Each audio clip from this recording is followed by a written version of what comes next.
Arturo Saldívar, exministro de la Suprema Corte de Justicia de la Nación, bienvenido a Largo Aliento. Gracias, Sabina, un gusto estar contigo. Arturo, te cuento lo que pasó donde vivo. Es una comunidad de edificios en el bosque. Nuestro vecino fue con un juez y le dio 100,000 pesos y el juez le dio una parte de nuestro bosque. El presidente de nuestro consejo, un empresario importante, fue con el mismo juez y le dio 200,000 pesos y ahora el terreno es de nuevo nuestro.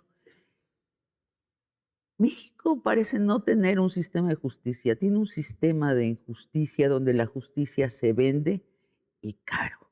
¿Tú estarías de acuerdo con este diagnóstico?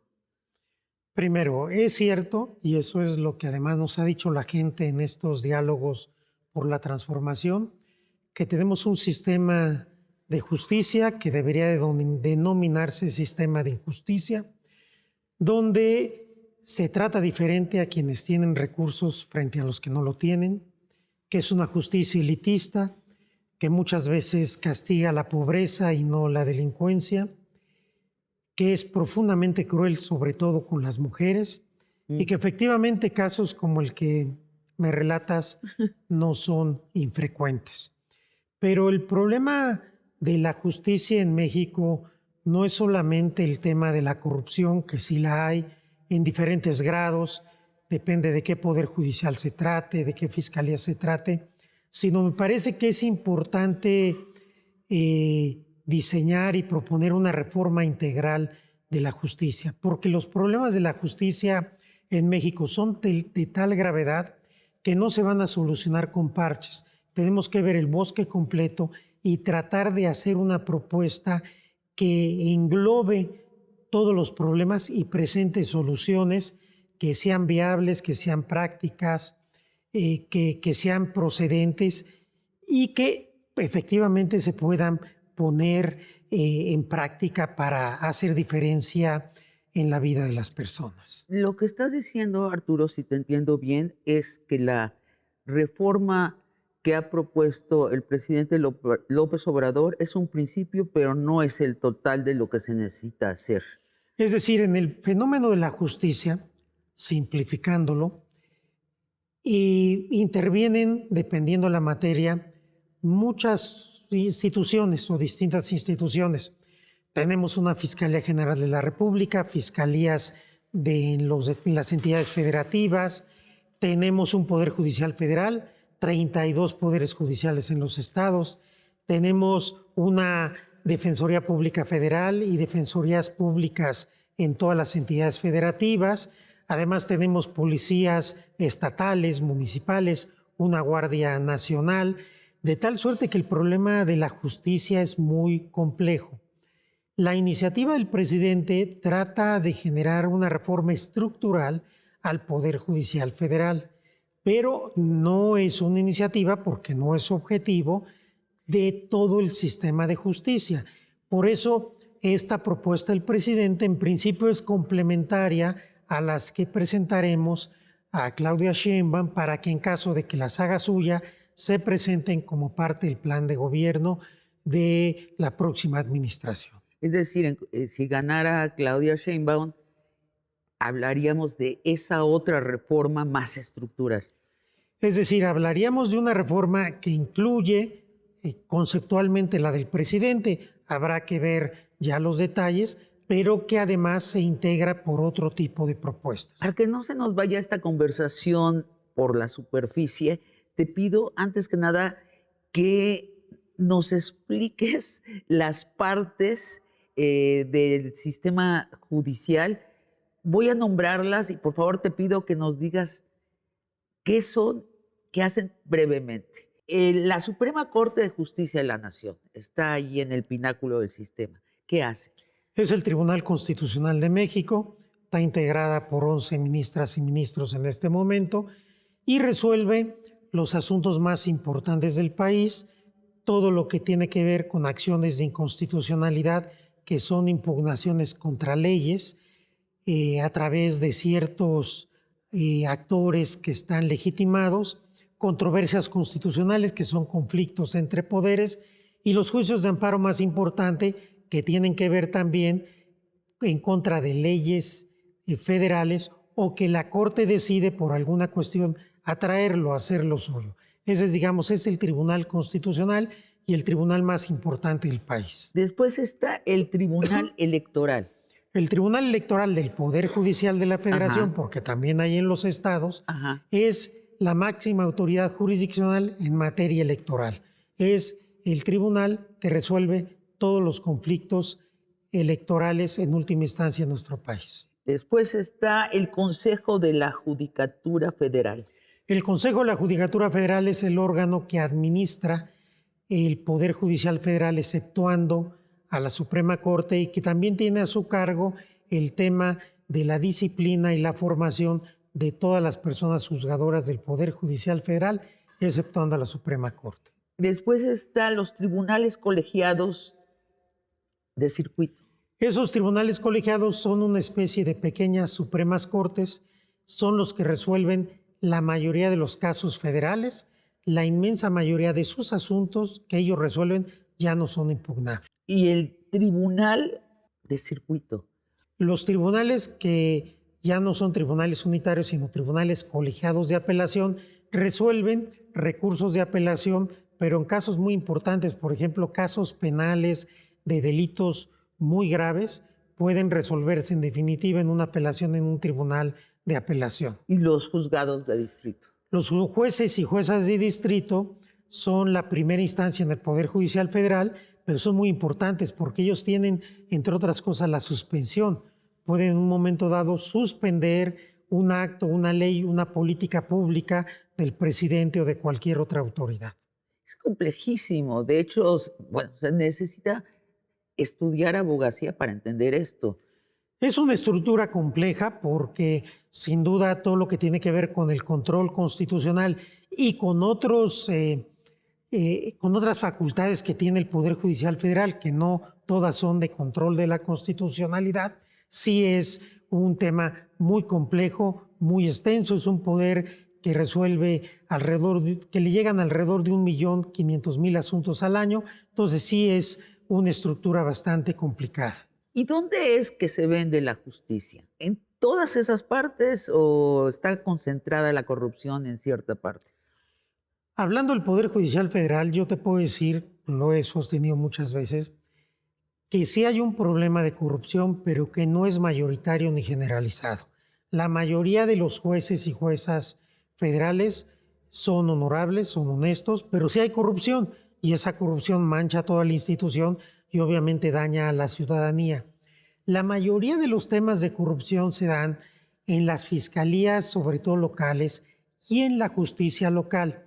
La justicia local, los poderes judiciales de los estados resuelven el 80% de los asuntos del país. Ajá. Es ahí donde la ciudadanía, donde la gente, donde el pueblo recibe el primer impacto de la Y justicia. ahí es donde hay más comercio. Ahí es donde hay, digamos, una justicia más diferenciada porque hay sistemas en los estados que no son homogéneos. Tenemos estados que tienen poderes judiciales más fuertes que otros, más preparados que otros.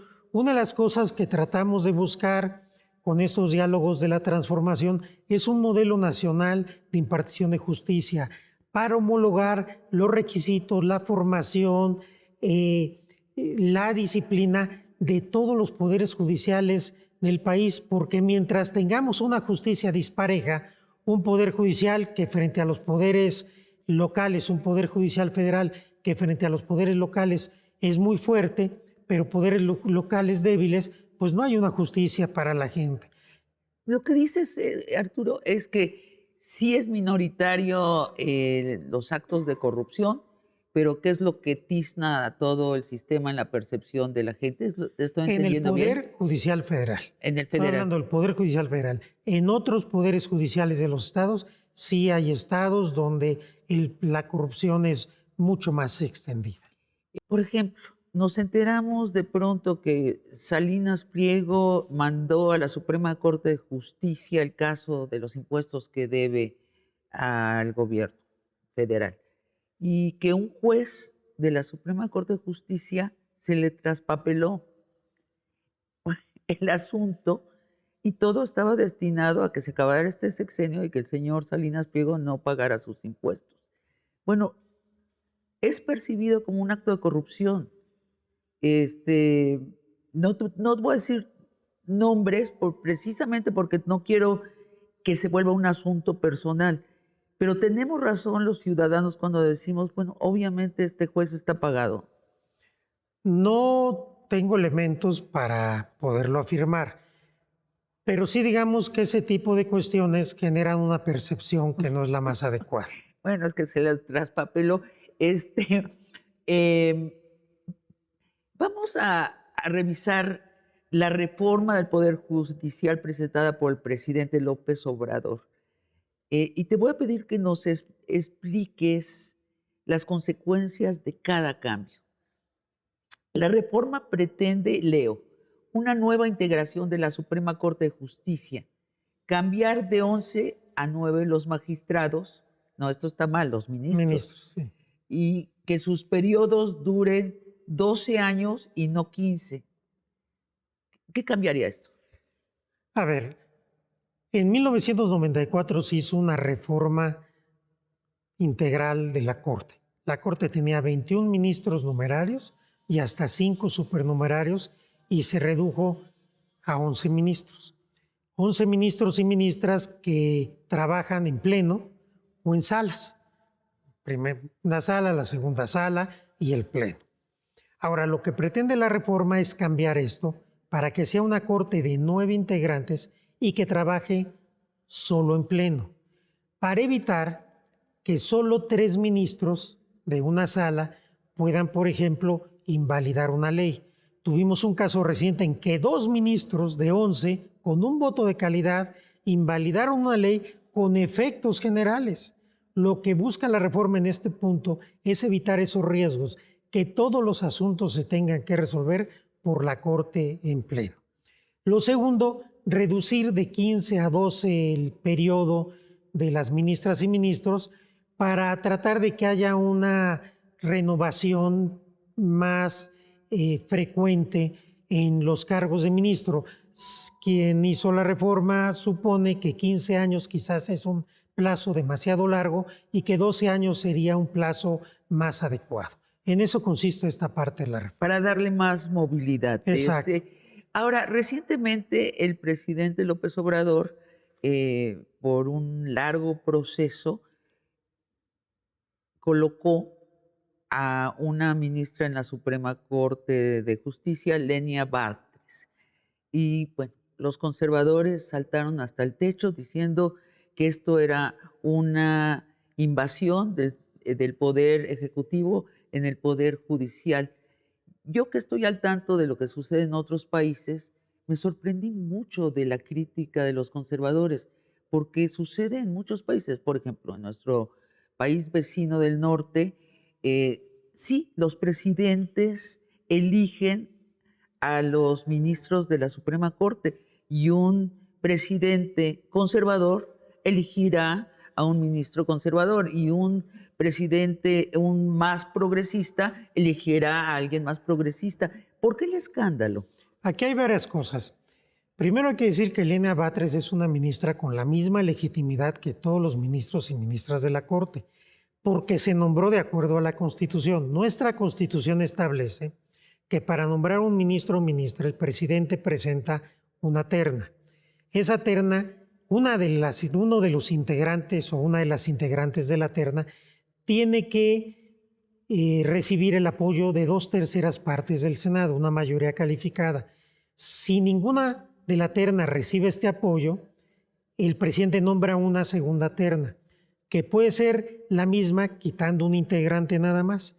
Si el Senado no logra ponerse de acuerdo, entonces el presidente designa directamente a la ministra. Entonces, el Senado de la República, la oposición en el Senado, es corresponsable de que se haya tenido que nombrar a la ministra Batres de esta manera. Si ellos hubieran hecho el esfuerzo de negociar, de consensuar alguna candidata, pues esa candidata hubiera llegado con el apoyo de todas las fuerzas políticas, como han llegado prácticamente todos. Segundo aspecto que hay que destacar, efectivamente en todos los sistemas del mundo, los órganos políticos o los actores políticos que intervienen buscan gente que sea afín a ellos.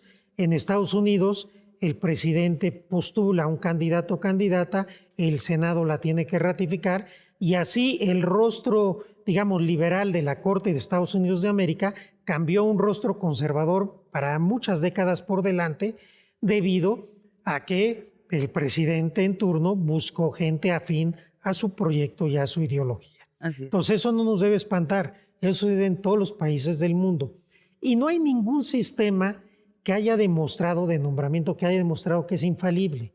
Lo que pretende el presidente de la República en su propuesta, quizás ya me adelanté a la siguiente pregunta, es que hay una elección indirecta, que hay un filtro en el cual la presidencia, Senado, diputados y la Corte, 10 candidatos por cada poder o candidatas, puedan pasar a una elección y entonces este sistema quizás, esa es la teoría, aleje a las ministras o ministros de quienes los postularon, porque la verdad es que hoy se hace mucho escándalo del nombramiento de la ministra Batres por los grupos conservadores, pero hasta antes de eso siempre se llegaron a acuerdos populares para las ministras y ministros, y llegaron ministros, que no voy a decir los nombres, pero que todo el mundo los conoce, cercanísimos a los presidentes de la República de ese momento, y normalmente prianistas, y siguen actuando de la misma forma, y ahí no se dice nada. Entonces, sí, claro, creo que es parte de la lógica política.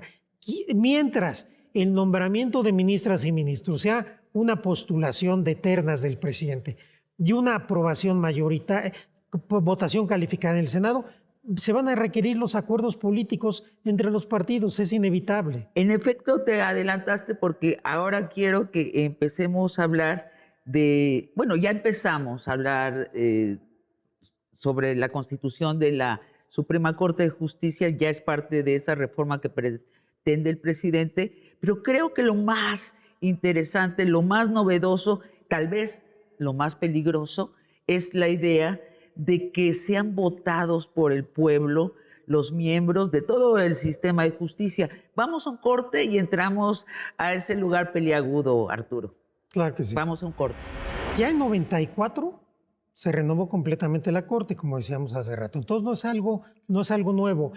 Y hay gente que no quieren que se reformen las instituciones porque se les afectan sus privilegios y entonces tratan de mentir y decir, se va a afectar la autonomía, se va a afectar la independencia, se va a afectar la democracia, las instituciones no se tocan. No, las instituciones sí se tocan, claro que se tocan para mejorarlas.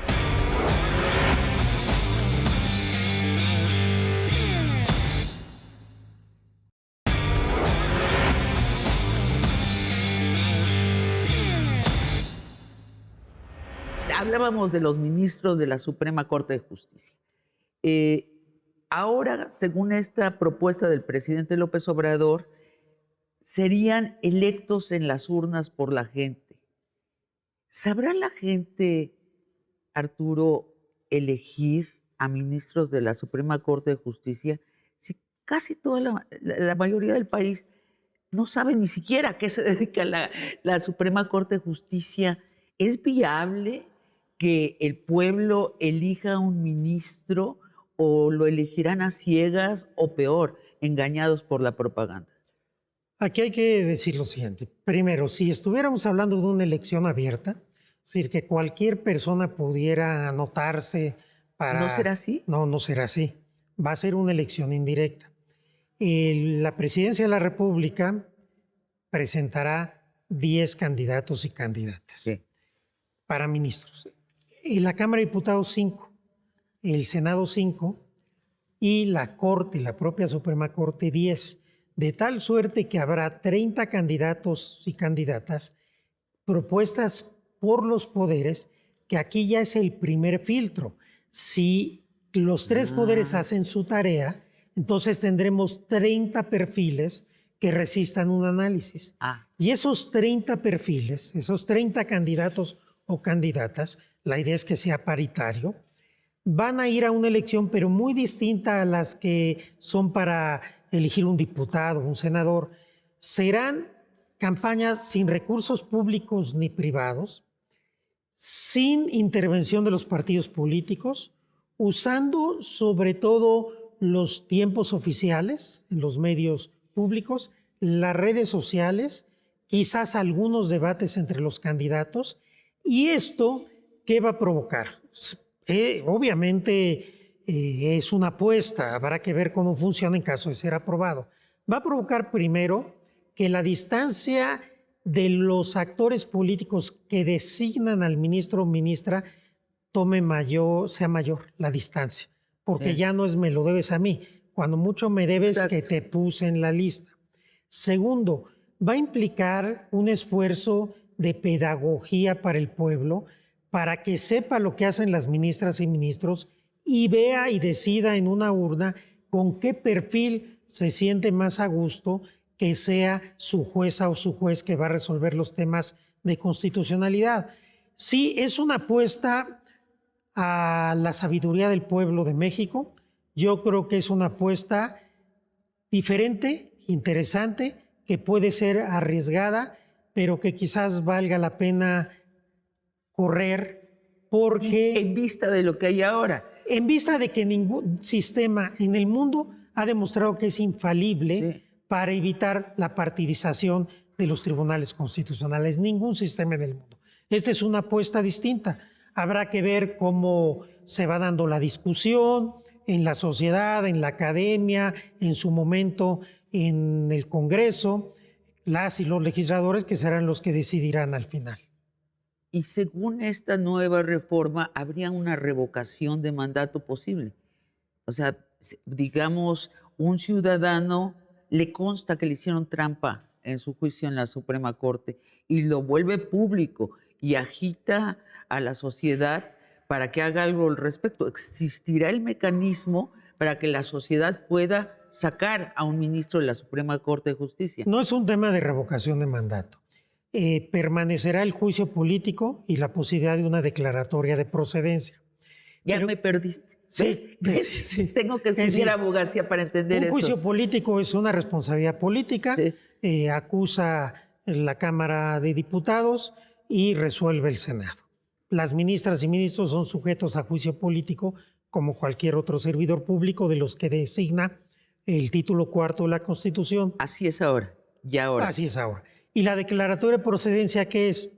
Si hay una denuncia penal en contra de una ministra y ministro, como podría ser en contra de un senador o de un diputado, se requiere que la Cámara de Diputados levante la inmunidad procesal para que se pueda procesar a esa persona. Esto existe actualmente. Pero una cosa muy interesante de la reforma, que normalmente no se habla de ella, es la reconfiguración del Consejo de la Judicatura Federal. Sí. Esto me parece que es de una enorme relevancia. Sí. El Consejo de la Judicatura, como te decía al principio, tiene a su cargo la administración y disciplina del Poder Judicial Federal, quitando a la Corte. Y es integrado en este momento por 7 personas, 3 de carrera judicial, 2 del Senado, 1 del presidente, y lo preside el presidente o presidenta de la Corte. Lo que se trata es de desaparecer el Consejo y crear 2 instituciones. Un tribunal de disciplina que revise todas aquellas quejas y denuncias que haya contra jueces y juezas, magistrados, magistradas, por mal uso de sus funciones, y un órgano administrador del Poder Judicial. Entonces se separa la disciplina de la administración y se le quita a la Corte la presidencia de estos nuevos órganos. Esta reforma me parece muy interesante. Claro, porque entonces sí se vuelve viable de que haya una destitución de un juez, digamos, lo más sencillo, que sí esté en falta, que sí es posible. Hoy es posible, pero se ha hecho pocas veces. ¿Se ha hecho alguna vez? Sí, varias. En mi administración lo hicimos en varias ocasiones. Dicho sea de paso, casi todas las personas que nosotros destituimos, la Corte ya los volvió a colocar, mandando un mensaje muy pernicioso a todo el Poder Judicial, de que sobre pretexto de la independencia se puede hacer lo que se quiera, lo que viene a ser una protección de la impunidad. Pero a lo que yo voy es a que quizás esta división del Consejo que se está planteando sea factible y me parece muy interesante. Vamos a dejar la disciplina de un lado y vamos a poner la administración del otro. Que no sean los juez y parte, ahora Exactamente. Ahora, habrá que analizar si las atribuciones, la integración, etcétera, de este Tribunal de Disciplina es el adecuado o no. Lo importante de la iniciativa del presidente es abrir el debate.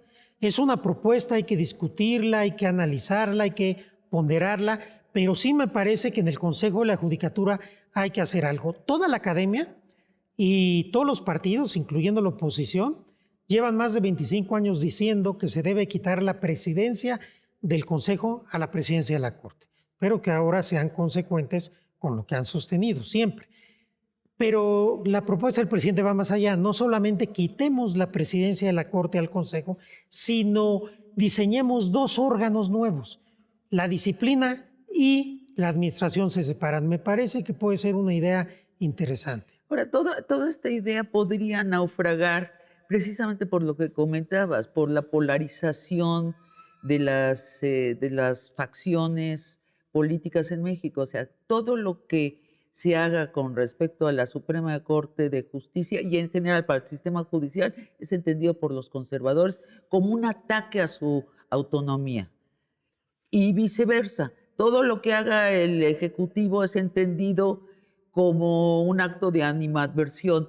Y el resultado es que estamos atrapados. Yo te pregunté la última vez que hablamos, hace como unos 4 meses, te pregunté, ¿no va a surgir la iniciativa del Poder Judicial desde adentro, suponiendo que sobre todo los ministros supremos son personas altamente éticas? ¿No deberían ser ellos los primeros en proponer una reforma? Y tú fuiste muy galante, como suele ser, y no quisiste dar una respuesta directa, pero diste a entender que efectivamente tendría que ser. Y te pregunto en ese sentido, tú te vas de la Suprema Corte de Justicia cuando están empezando las campañas presidenciales. Yo leo tu acto como una decisión de participar en un gobierno que sí reforme la Suprema Corte de Justicia y el sistema judicial en su conjunto, porque no te vas a, digamos, a hacer proselitismo, no te vas a tratar temas de salud, te vas a tratar temas de justicia. ¿Estoy entendiendo bien tu postura? Sí, efectivamente. Y voy a contestar tu pregunta de manera global. Primero, lo que se busca es plantear una reforma integral a la justicia. Por primera vez en México, una reforma que toque las fiscalías, los poderes judiciales, las defensorías públicas, los métodos alternativos de solución de controversias, la justicia cívica, todo el aparato de justicia por primera vez. En esa lógica, la propuesta del presidente se complementa con todo lo demás que estamos nosotros proponiendo a partir de lo que la gente, los expertos y las víctimas nos han venido diciendo. Y te voy a preguntar en nuestro tercer bloque más de eso. Ahora, para no perdernos con la propuesta del presidente, según esta propuesta, los ministros de la Suprema Corte se tendrían que ir en el año 2025, antes de la elección, todos ellos. Sí, ahora, permíteme terminar. Oye, si es aprobada, le van a dar paros cardíacos a muchos conservadores. Pues sí, pero por eso quisiera terminar la idea que te estaba diciendo. Lo que se trata es de presentar una reforma de Estado, de país, no de gobierno, no de partido. Es decir, esto implicará generar consensos, diálogo, hacer política para convencer que esta reforma integral a la justicia es en beneficio de todas y de todos. No estamos planteando una propuesta de partido, ni una propuesta sectaria, ni siquiera de gobierno. Estamos planteando una propuesta de país, de Estado. Y esto es muy importante. Entonces, así se debe ver. Y si así se ve, yo soy optimista que si el resultado electoral es favorable no solo en relación a la presidenta de la República, que creo que lo será, sino teniendo una mayoría importante en el Congreso. De lo ideal sería la absoluta, perdón, la calificada. Si no fuera así, aunque fuera la mayoría relativa, se pueden construir consensos, porque la propuesta en materia de justicia va a ser plausible para cualquiera. Esa es la apuesta. No se trata de si quitas a las ministras o los ministros, si los eliges o no. Se trata de generar una nueva justicia en México. Sí. Y para eso es necesario replantearnos absolutamente todo. Bueno, pero te digo que les van a dar varios paros cardíacos si esta reforma es aprobada ahorita o en el próximo futuro, en un nuevo sexenio, y entonces de pronto se va a vaciar la Suprema Corte de Justicia y van a llegar otros, entendiendo que los que están ahora pueden participar en esta nueva, pueden participar en las elecciones de los ministros. Pueden participar en la propuesta. Ahora, aquí también es muy importante decir, ya en 94 se renovó completamente la Corte, como decíamos hace rato. Entonces no es algo nuevo. Y hay gente que no quieren que se reformen las instituciones porque se les afectan sus privilegios y entonces tratan de mentir y decir, se va a afectar la autonomía, se va a afectar la independencia, se va a afectar la democracia, las instituciones no se tocan. No, las instituciones sí se tocan para mejorarlas. Incluso ya hasta los conservadores están diciendo lo mismo que yo decía, como esa idea de que las instituciones no se tocan ya no les alcanzó. Ahora sí dicen, sí se tocan para mejorarlas, es lo que hemos venido diciendo nosotros, claro que se tocan para mejorarlas. Pero por lo pronto están calificando todo esto de una agresión al Poder Judicial y es una lástima porque nos tienen entrampados en México esta polarización. Es que es lógico, si del otro lado, con la candidata del PRI y su grupo, no tienen una propuesta de país, no tienen nada que ofrecer, lo único que están haciendo desde hace unas semanas de manera muy intensa es una guerra sucia, mentir. Se quiere acabar la democracia, se quiere acabar la división de poderes, se va a abolir la propiedad privada, te van a quitar tu casa, esto va a ser Chávez, esto va a ser ¿No te Cuba. encantó la reforma ¿Sí? al artículo 139 que no existe? Sí, esa es la que más me gustó Pero de lo que dijo mienten. Y lamentablemente Sí. hay sectores de la población donde esta mentira está teniendo efecto. Entonces, lo que nos toca a nosotros es seguir insistiendo en las propuestas, porque nuestra candidata sí tiene propuestas, sí tiene idea de país, sí tiene idea de continuar la transformación. Del otro lado solo hay descalificaciones. Cuando ellos tuvieron la oportunidad, llevaron este país a la ruina, a un país de violencia, de destrucción, de racismo, de clasismo, de privilegios y de corrupción. Eso es lo que representa el PRI y el PAN y lo que representa su candidata, por más que se quiera disfrazar de rosa. ¿Te consultó López Obrador sobre esta reforma? No, esta es una reforma del presidente y de su No, no gobierno. te consultó. No, ni tenía por qué hacerlo. Los jueces y los magistrados de distrito serían lo mismo. Serían electos. Ahora, son 1,633 personas. Yo creo que hay que separar el tema de los ministros del tema de los jueces, juezas, magistrados y magistrados. Aquí sí creo que el tema presenta una mayor complejidad. Creo que hay que analizarlo, hay que ponderarlo, si nos conviene seguir con la carrera judicial, fortalecer los concursos de oposición o dar el paso a la elección. Creo que esto es de los temas que lo importante es que se abrió el debate, pero sí me parece que no se deben analizar en conjunto. Sí. Creo que tenemos que analizar por un lado la Corte y por otro lado el resto del Poder Judicial Federal y de los poderes judiciales de los estados. Esa fue mi impresión cuando me puse a estudiar el contenido de la reforma. Nada más de pensar que 1,633 magistrados de circuito y jueces de distrito se irían y llegarían unos nuevecitos sin la experiencia, me preocupó muchísimo.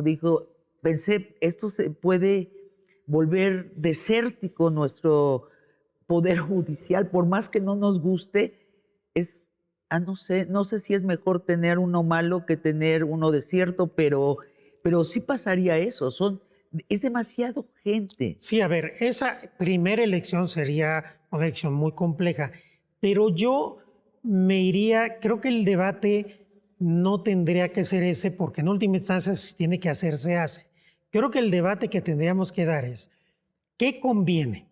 Que los jueces y magistrados, juezas y magistradas sigan siendo de carrera judicial, es decir, que lleguen a su cargo con un concurso de oposición, o conviene abrir también esos cargos a la elección popular. Creo que ese es el debate que tenemos que dar, lo que tenemos que analizar con mucho cuidado. Nosotros tuvimos en uno de los diálogos por la transformación una mesa de expertos, no de ideología ni de partidos, de expertos, a favor y en contra de estas propuestas. Y créeme que hay argumentos a favor o en contra, no es algo de blanco y negro, y creo que se tiene que analizar de manera técnica, de manera seria, no simplemente descalificando o aplaudiendo irreflexivamente, sino vamos a sentarnos a dialogar, a debatir y a construir lo que sea mejor para el país. Vamos a un corte y volvemos. Terminaremos a hablar de la reforma que presenta López Obrador y hablaremos de lo que estás encontrando en esas mesas de consulta y cuáles son las propuestas para la otra mitad de reforma del Poder Judicial. Vamos a un corte y volvemos. Mejorar el sistema de justicia no tiene nada más que ver con abogados o con gente que tuvo un problema. Tiene que ver con todo, porque la única manera de poder generar este estado de bienestar con prosperidad compartida que Claudia Sheinbaum impulsa es tener un aparato de justicia que funcione. Si no hay, se nos cae todo. Y este sistema está siendo profundamente injusto. Hay miles de mujeres y hombres en México inocentes que están en la cárcel sin una sentencia con el único delito de haber sido pobres. Pero en el caso de las mujeres, 20% más. 20% más, y muchas de ellas, un porcentaje muy alto, simplemente por haber estado en el lugar equivocado en el momento inadecuado.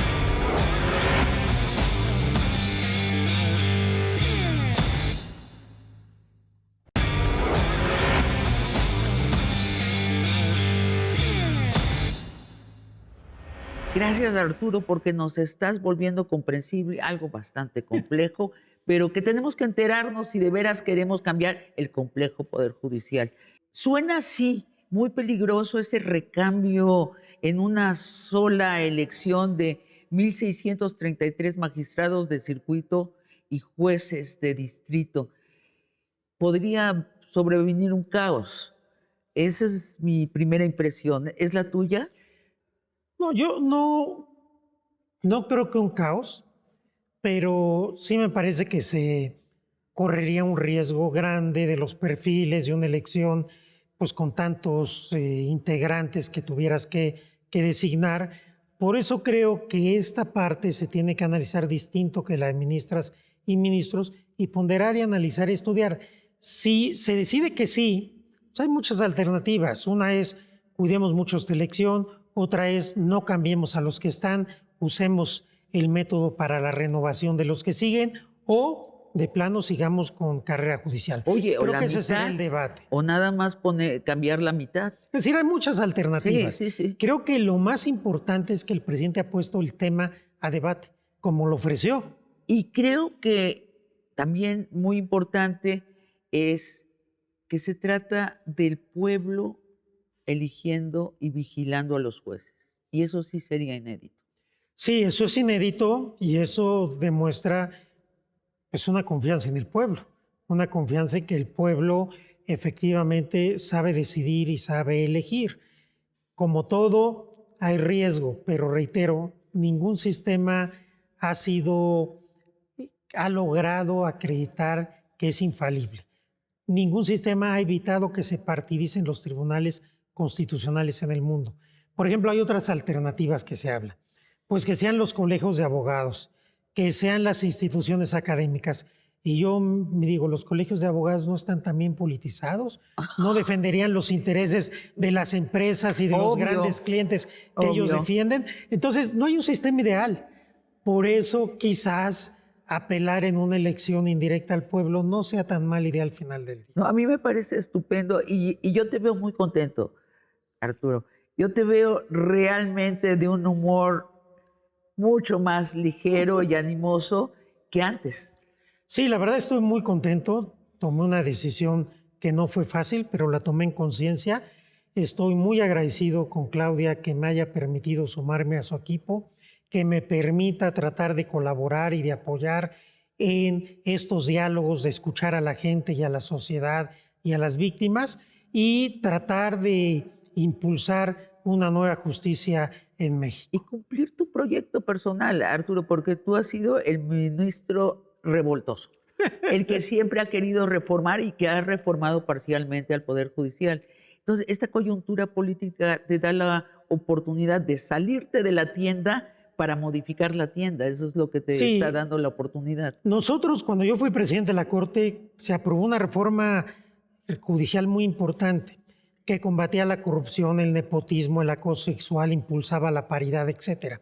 Lamentablemente se demostró que esta reforma dependía del impulso del presidente o presidenta de la Corte. Se requería alguien que tuviera la misma finalidad y los mismos objetivos.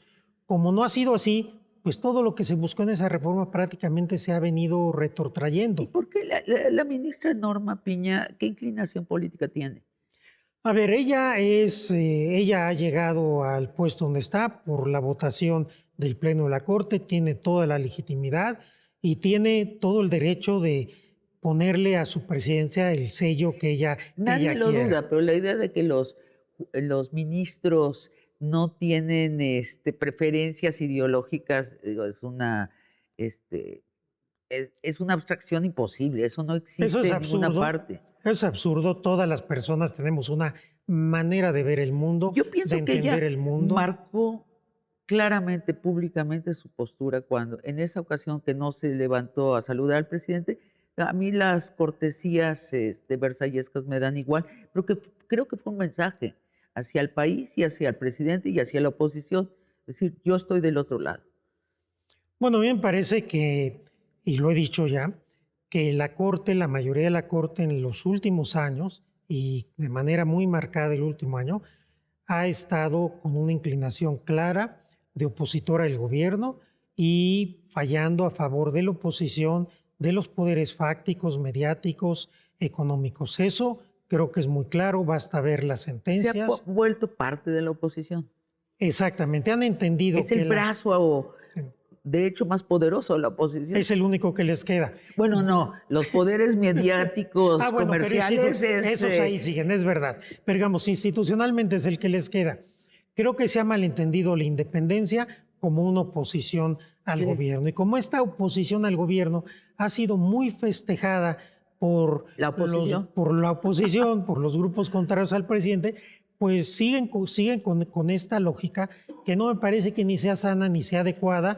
Obviamente nadie le pediría a la Corte que votara todo a favor del gobierno, pero tampoco creo que la idea es votar todo en contra del gobierno y sobre todo no ser consistente en criterios, porque criterios interpretativos que se tenían con Peña Nieto, con Calderón, hoy han cambiado cuando López Obrador es presidente. Me parece que aquí sí se juega la legitimidad Sí. de la Corte, porque al final del día, ahorita puede haber quien aplauda, pero cuando empezamos a ver los datos duros, nos damos cuenta que es una Corte que no está siendo sensible, que no está siendo cercana a la gente, que no está entendiendo el momento político que vivimos. Y nadie les pide Que se está resistiendo. que el se está momento político. resistiendo a un cambio que es necesario, que es indispensable y que es acorde a la Constitución, porque se dice, es que hay 7 ministros que votan siempre a favor de la Constitución. Es que la Constitución se interpreta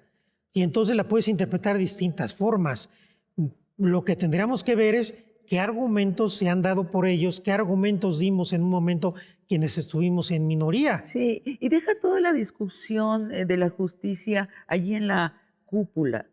Iba a decir en la cópula, pero es lo mismo, ¿no? En la A veces cúpula, sí. en la cúpula de los poderosos.